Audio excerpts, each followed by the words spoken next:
Halo teman-teman, apakah kalian pernah merasa dibujuk, diajak, atau dipengaruhi untuk melakukan sesuatu, atau bahkan membeli sesuatu hanya karena melihat iklannya?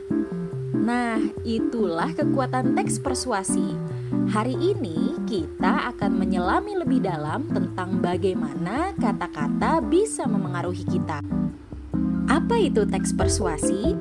Teks persuasi adalah jenis teks yang bertujuan untuk memengaruhi, membujuk, atau meyakinkan pembaca agar melakukan sesuatu atau mempercayai suatu gagasan dan opini. Persuasi sebenarnya adalah upaya untuk meyakinkan dan membujuk seseorang agar percaya dan mau melakukan sesuatu. Sebenarnya kita sering bertemu persuasi setiap hari loh. Misalnya dalam iklan, sebuah kampanye, ajakan teman, bahkan ketika kita mendengar pidato. Teks persuasi menjadi salah satu cara menyampaikan bujukan dan memengaruhi seseorang melalui tulisan. Seorang penulis teks persuasi berusaha mengubah pandangan, sikap, atau perilaku pembaca sesuai keinginannya. Sehingga fungsi dan tujuan teks persuasi yaitu: yang pertama, meyakinkan pembaca. Penulis ingin mengubah keyakinan pembaca terhadap suatu isu atau topik. Yang kedua, mendorong tindakan. Penulis ingin mengajak pembaca untuk melakukan suatu perbuatan, misalnya membeli sebuah produk, memilih seorang kandidat, atau untuk sosialisasi tentang lingkungan. Yang ketiga, membentuk opini. Penulis ingin memengaruhi pembaca untuk memiliki pandangan yang sama dengan penulis.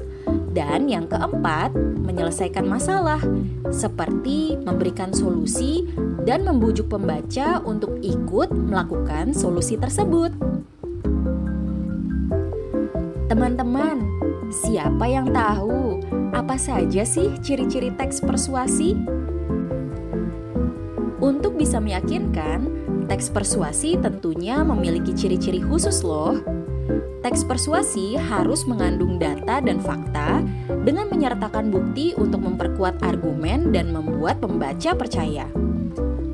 Kedua, berisi argumen yang kuat dengan menyajikan alasan-alasan logis dan meyakinkan untuk mendukung gagasan penulis. Yang ketiga, mengandung kata-kata ajakan atau bujukan dengan menggunakan kata-kata imperatif seperti ayo, mari, sebaiknya, jangan, harus, atau ikutilah.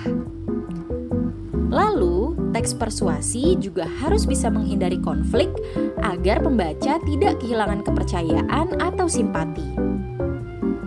Yang kelima, kalimat yang digunakan tidak boleh bersifat pura-pura. Yang keenam, terkadang menyentuh emosi atau perasaan pembaca juga dibutuhkan untuk membujuk yang lebih efektif. Namun ingat, dalam menyampaikan persuasi, kita tidak boleh menjatuhkan pihak lain dan tidak boleh menyampaikan kalimat-kalimat ambigu yang membuat pihak lain salah paham. Sekarang, yuk kita lihat seperti apa contoh teks persuasi. Sahabat pelajar, tahukah kamu bahwa lingkungan sekolah yang bersih mencerminkan kepribadian kita? Data menunjukkan lingkungan yang kotor dapat memicu berbagai penyakit dan membuat suasana belajar jadi tidak nyaman. Mari kita sama-sama menjaga kebersihan sekolah kita.